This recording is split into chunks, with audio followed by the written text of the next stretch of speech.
Media celebrates the 30-year fixed mortgage rate hitting 5.99% this morning, while real estate agents breathe sighs of relief as buyers finally return to showings, while politicians congratulate themselves on solving the housing crisis. There is a law that went into effect 177 days ago that has just put 45 million American homes at risk. Not at risk of foreclosure, not at risk of natural disaster, at risk of something far more profound, far more permanent, and far more terrifying. For anyone who thought their single-family neighborhood was protected by local zoning laws, those protections just evaporated, and most homeowners have absolutely no idea what just happened. On October 10th, 2025, California Governor Gavin Newsom signed Senate Bill 79 into law. The media called it the Abundant and Affordable Homes Near Transit Act. Housing advocates called it a historic victory for sustainable development. But if you own a single-family home within a half mile of a bus stop or a train station in California, here's what you should call it. The law that just eliminated your zoning protection. The law that just authorized developers to build 75-foot-tall apartment complexes next to your property.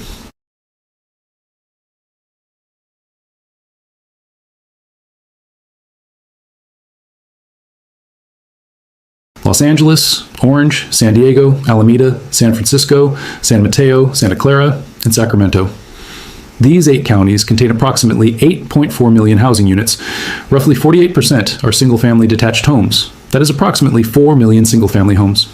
But Senate Bill 79 applies specifically to homes within a half-mile radius of qualifying transit stops. Heavy rail like BART, light rail systems, commuter rail with high-frequency service, and bus rapid transit routes. Preliminary analysis suggests that approximately 35 to 42% of all residential parcels in the 8 affected counties fall within the half-mile transit zone, 4 million single-family homes. 40% within the transit zone. That is 1.6 million California homes directly impacted by Senate Bill 79. But that is just California. That is just 8 counties. That is just the beginning. There are 19 other metropolitan areas in the United States that meet or will soon meet the urban transit county definition. New York City with 23 rail stations, Chicago with 18, Washington, D.C. with 91 metro stations, Boston with 53 MBTA stations, Philadelphia with 38 SEPTA stations, Seattle with 19 link stations, Denver with 53 RTD stations, Miami with 23 Metrorail stations, Portland with 17 MAX stations, Minneapolis-St. Paul with 19 stations. These metropolitan areas combined contain approximately 67 million housing units. Apply the same 35 to 40% calculation. That is 23.5 million additional housing units potentially subject to transit-oriented development laws if other states adopt California-style legislation. Add California's 1.6 million homes. Total homes potentially at risk, if this model spreads nationwide, 25.1 million, is 40.2 million homes. Add California's expanding coverage as new transit lines come online, estimated at 2.8 million homes by 2030. Total homes at risk over the next 5 years, 43 million. Round up for margin of error in new metropolitan areas joining the 15-station threshold, 45 million American homes. That is the number. That is why the title of this analysis is not hyperbole. It is mathematics. And here is what nobody is telling you.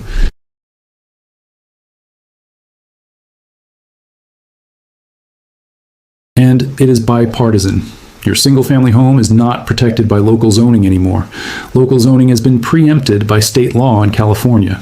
And state law is about to be incentivized by federal policy nationwide. This is the largest transfer of property rights and neighborhood control in American history.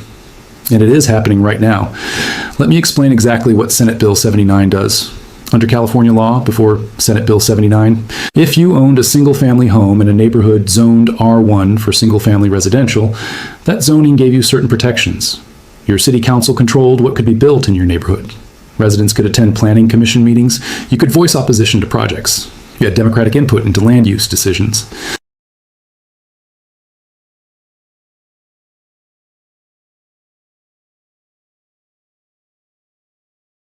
The project is approved ministerially if it meets objective standards. The project must include at least 5 dwelling units, minimum density of 30 dwelling units per acre. Average unit size cannot exceed 1,750 net habitable square feet. If the project is within 1/4 mile of a Tier 1 transit stop, the developer can build up to 75 feet in height. That is a 7-story building. Within 1/2 mile of a Tier 1 stop, 60 feet, 5 to 6 stories. And if the project is directly adjacent to a transit stop within 200 feet of pedestrian access, the developer gets an additional 20 feet of height. That means an 85-foot tall building. 8 stories of apartments next to your single-family home, on a parcel that was zoned for one house, that your neighbor sold to a developer, without you having any say in the approval process. There is no public hearing, no appeal process. The developer submits plans. The city verifies they meet objective standards. The permit is issued. Construction begins, your neighborhood is transformed, and you had zero input. This is not zoning reform. This is zoning elimination. This is the end of local control over land use in transit-adjacent areas.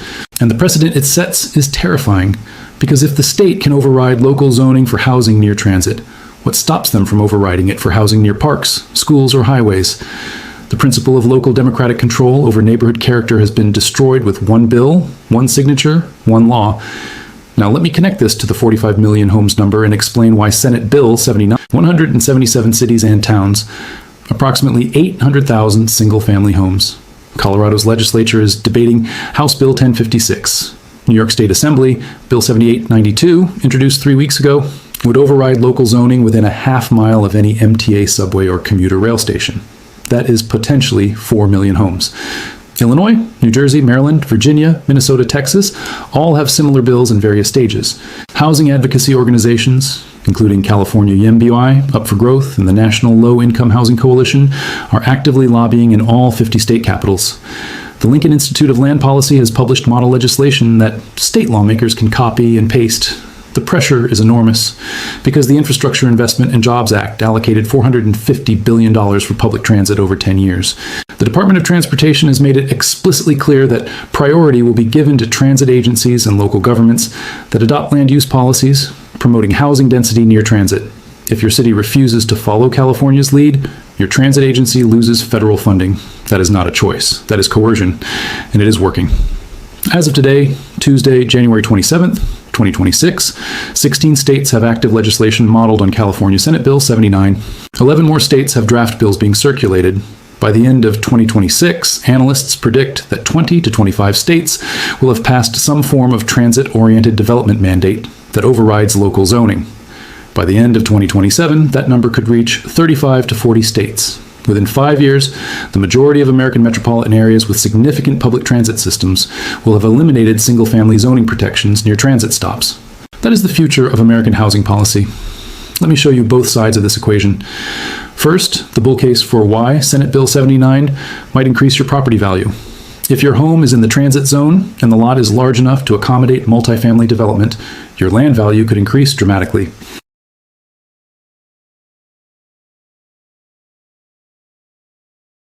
If units rent for $3,500 per month, 40 units generate $140,000 per month, $1.68 million annually, capitalized at a 5% cap rate.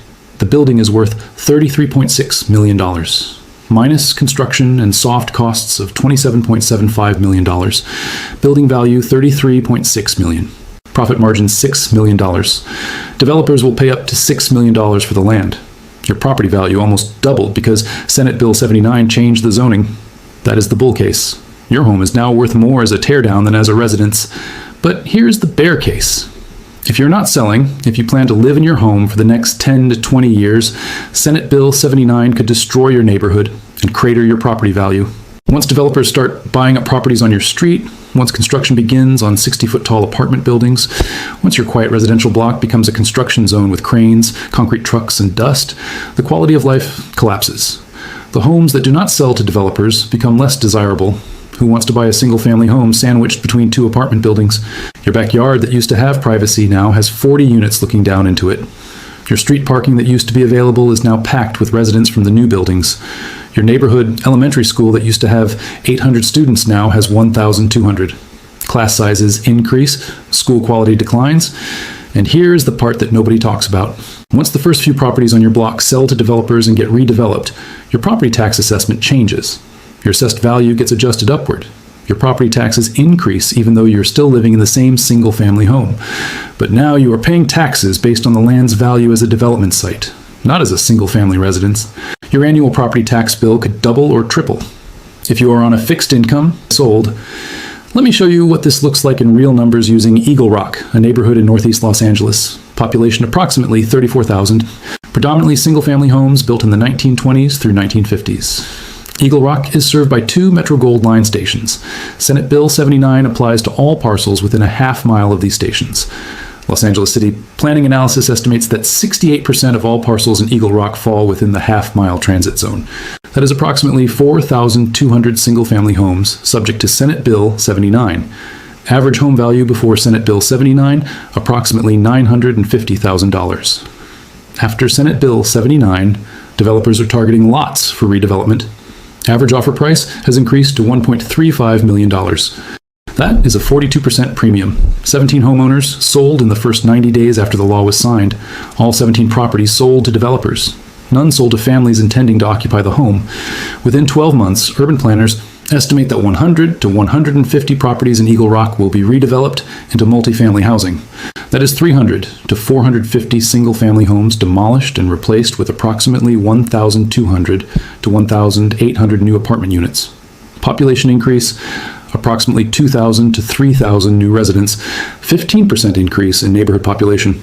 School enrollment at Eagle Rock Elementary, currently at capacity with 780 students, projected to increase to 950 students by 2028. Class sizes will increase from 23 students per class to 29 students per class. Property taxes for homeowners who do not sell, but whose assessed values increase, estimated increase of 55 to 75% within 3 years. For a homeowner currently paying $6,000 annually in property taxes, new annual property tax bill will be $9,300 to $10,500. That is an increase of $3,300 to $4,500 per year. For retirees on Social Security, that is often unaffordable. So they sell. They move out of the neighborhood they have lived in for 40 years. This is state-mandated redevelopment that uses zoning law to force neighborhood transformation regardless of what existing residents want. And it is happening in Eagle Rock right now. And it will happen in hundreds of neighborhoods across California starting July 1st, 2026. Now let me address the arguments that housing advocates make in favor of this policy. The housing crisis in California is real. California ranks 49th out of 50 states in housing units per capita. Los Angeles median home price is $905,000. Median household income is $76,000. That is a ratio of 11.9 to 1. Historically, a healthy housing market has a price-to-income ratio of 3 to 1 or 4 to 1. California is 3 times higher than that. Teachers, nurses, police officers, firefighters cannot afford to live in the communities they serve. Young families are forced to move out of state. Homelessness has exploded. Something has to change. Housing advocates argue that the root cause is restrictive single-family zoning that artificially limits housing supply. 75% of residential land in California cities is zoned exclusively for single-family homes. That means on 3/4 of all residential land, it is illegal to build anything other than a detached single-family house, even if you own the land, even if there is demand for apartments. Senate Bill 79 fixes this by allowing apartments near transit. It increases housing supply where it is most needed. That is the case for Senate Bill 79. And I will admit, it is not entirely without merit. The housing shortage is real. Restrictive zoning is a major contributor. But here's why Senate Bill 79 is still the wrong solution. Because it solves the housing shortage by destroying property rights, neighborhood stability, and democratic control over local land use. And there are better alternatives. Alternative 1. Fully legalize accessory dwelling units statewide with no local restrictions. You could add 1 million ADUs within 5 years. 1 million new housing units without demolishing any single-family homes, without changing neighborhood character, without eliminating local control. But housing advocates opposed full ADU legalization because it was not dense enough. They wanted apartment buildings. Alternative 2. Rezone commercial corridors for mixed-use residential. You could build hundreds of thousands of units without touching single-family neighborhoods. But housing advocates opposed this because it was too slow. They wanted to get into the single-family neighborhoods. Alternative 3. Streamline approvals for 100% affordable housing projects. You could dramatically use $1,775 per month on each affordable unit, times 6 units. That is $10,650 per month in lost revenue. To make up for this, market rate units now need to rent for $3,755 instead of $3,500. So Senate Bill 79 creates 6 affordable units and 34 units that are more expensive than they would have been. Net result, housing becomes less affordable for the middle class in order to subsidize housing for lower income residents. So who benefits? Developers. They get to build more units on the same land. They get streamlined approvals. They get height bonuses. Their profit margins increase. A small number of low-income residents who win the lottery to get one of the affordable units. But there are millions who qualify, and only a few thousand affordable units will be built annually. Who loses? Middle-class homeowners who want to stay in their neighborhoods, working-class renters who do not qualify for affordable housing but cannot afford market-rate rent, long-time residents who get displaced by property tax increases. And here is the final insult. Senate Bill 79 does not even solve the housing shortage. California needs to build approximately 180,000 housing units annually to keep pace with population growth. In 2025, California built approximately 76,000 units. That is a shortfall of 104,000 units per year. Senate Bill 79 will enable the construction of approximately 30,000 additional units per year once fully implemented. That is a 29% increase in production. It helps, but it still leaves California short by 74,000 units annually. The housing crisis continues. Rents keep rising. Home prices keep rising. And we demolished single-family neighborhoods for a policy that does not even solve the problem it was supposed to fix. So what should you do? If you own a single-family home in California within the transit zone and you are planning to sell in the next 3 to 5 years, Senate Bill 79 might be good news. Your land value has likely increased. Developers are paying 40 to 50% above pre-law prices. Hire a commercial real estate broker. List your property as a development site. Take the money. Move to a neighborhood outside the transit zone, or move to a state that still protects single-family zoning. If you own a single-family home within the transit zone and you are planning to stay long-term, you need to prepare for massive disruption. Your neighborhood is going to change. Properties around you will be sold and redeveloped. Construction will be constant for the next 5 to 10 years. Your property taxes will likely increase. Budget for that. Consider challenging your assessment. Get involved in local planning processes, even though your power is limited. Advocate for design guidelines that respect neighborhood context. If you are thinking about buying a home in California, do not buy in the transit zone unless you are comfortable with dramatic neighborhood transformation. The single-family neighborhood you tour today might be surrounded by apartment buildings in 5 years. If you want stability, buy outside the half-mile transit radius. If you live outside California but in a metropolitan area with significant public transit, watch your state legislature. If bills modeled on Senate Bill 79 get introduced, show up to hearings, testify, organize, vote. This is your chance to stop it before it passes. Once it becomes law, your options are limited. Now let me give you the big picture perspective. Senate Bill 79 is not just about housing policy. It is about a fundamental question of property rights and government power. For over a century, American land use has been controlled at the local level. This system is called local control. It is democratic. It is flexible. It allows different communities to have different characters. Senate Bill 79 eliminates local control in favor of state mandates. The state has decided that single-family zoning is bad policy and must be overridden. Local preferences do not matter. This is a massive expansion of state power at the expense of local democracy. And the precedent is terrifying. If the state can override local zoning for housing near transit, what else can they override? Can they mandate that all residential land allow multifamily housing regardless of transit access? Can they mandate that commercial uses be allowed in residential neighborhoods? Once you accept the principle that the state can override local zoning whenever it decides there is a crisis, there is no limiting principle. Climate change is a crisis, so the state mandates solar panels on all homes. Water shortage is a crisis, so the state mandates drought-tolerant landscaping and bans grass lawns. Homelessness is a crisis, so the state mandates that cities allow homeless shelters in every neighborhood, regardless of local opposition. There is no end to what the state can mandate once local control is destroyed, and it is spreading. 45 million homes, 1/4 of all single-family homes in America, subject to state mandates that override local zoning, subject to redevelopment pressure from developers, subject to neighborhood transformation that existing residents cannot stop. That is the future if this trend continues. And the tragic irony is that it will not even solve the housing crisis. Because the housing crisis is not fundamentally a zoning problem. It is a construction cost problem, a regulatory delay problem, a labor shortage problem, and a financing problem. Changing zoning from single-family to multifamily does not make construction cheaper. It does not speed up permitting. It does not train more electricians and plumbers. All it does is shift where development happens. But total production does not increase enough to solve the shortage. The real solutions are boring and difficult. Reform environmental review to eliminate frivolous lawsuits. Streamline building code requirements to reduce construction costs. Invest in vocational training to increase the supply of skilled trades workers. Reduce impact fees and development taxes. Provide low-interest financing for affordable housing developers. These solutions do not require eliminating single-family zoning. They do not require destroying neighborhood character. They do not require overriding local control, but they are hard. They require sustained effort, political will, and compromise. It is easier to pass a law that eliminates single-family zoning and declare victory. Now here is what happens next. July 1st, 2026, Senate Bill 79 takes full effect in California. Developers will submit applications on July 2nd. Expect a flood of applications in Los Angeles, San Francisco, San Diego, and San Jose. By September 2026, the first building permits will be issued. By November, construction will begin. January 2027, Oregon, Washington, and Massachusetts will likely have passed their own versions. Combined with California, that brings the total affected homes to approximately 4 million. Home prices near transit in Seattle, Portland, and Boston will spike as development speculation intensifies. March 2027.